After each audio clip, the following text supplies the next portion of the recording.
Mr. Speaker, Mr. Jeffries, thank you very much for having us here to talk about the importance of wages and labor unions in our country. And want to thank my friend from the Empire State of New York for putting this together. This is very important and very timely as we try to pull our country out of the economic glut that it was in, and as we're turning things around and we're getting job numbers back, and things seem to be getting better slowly but surely. But we want to make sure that as things get better, that people have a living wage, one where they can earn a good salary and have dignity and respect and be able to feed their families and take care of them. And I was listening to Mr. Donald Payne Jr. from New Jersey talk about his life when he was growing up and the importance that labor union played in his life. And I can tell you that when I was in high school, that I worked at a grocery store, and it was a union grocery store, probably the only one in the Dallas-Fort Worth Metroplex.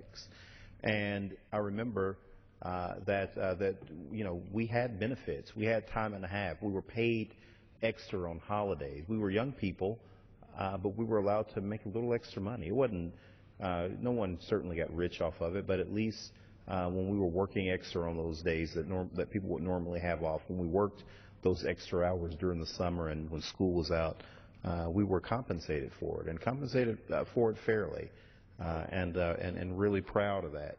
And also thinking back to my childhood, I often think about the people that went to our house to play cards and play dominoes on Friday, Saturday night, and when the man would talk about trying to uplift themselves and get that better job, get that better salary, the companies that they often talked about, and how do you get on there? That was the saying back then, was hey, you got a friend that can get me on over there.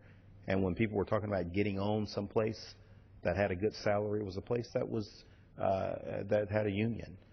It was a place that had one of our labor forces there fighting for good wages, fighting so your family could have health care insurance, fighting so your family could have dental insurance, and just basic things like that that so many people take for granted every day. But it certainly helped shape the person that I am today. A strong labor force is the key to economic security. Labor unions have historically sought to fight for workers' right, to increase wages, raise the standard of living for the middle class, ensure safe working conditions, and increase benefits for both workers and their families. Unionized workers are more likely to receive paid leave, have employer-provided health insurance, and participate in employer-provided pension plans. They reduce wage inequality by raising wages for low and middle wage workers, blue-collar workers without a college degree. And they raise wages of unionized workers by roughly 20% and raise compensation, including both wages and benefits, by about 28%. Today, the labor movement is an important tool for African Americans, and as unions continue to play a pivotal role in both securing legislated labor protections such as safety and health, overtime, family and medical leave, and making sure those rights are enforced on the job. Labor unions are critically vital to the African Americans community's economic has been historically and will continue to be in the future. African American union workers' earnings are nearly 24% higher than non-union counterparts, and labor unions provide key bargaining power by organizing the workers to negotiate an agreement with management. This agreement covers things such as a safe place to work, decent wages, and fringe benefits. Union workers are 28% more likely to be covered by employer-provided health insurance and are almost 54% more likely to have employer-provided pensions and are more likely to receive this paid leave. 50 years ago, the March on Washington was led with a labor message to increase economic security. Today, we must work together to continue that charge. Working people need a collective voice and bargaining powers that unions provide to keep employers from making the workplace look as it did in the past. Unions are vital in ensuring that corporations do not focus on creating profits at the expense of their employees. African Americans are serving in key leadership roles in the larger labor movement.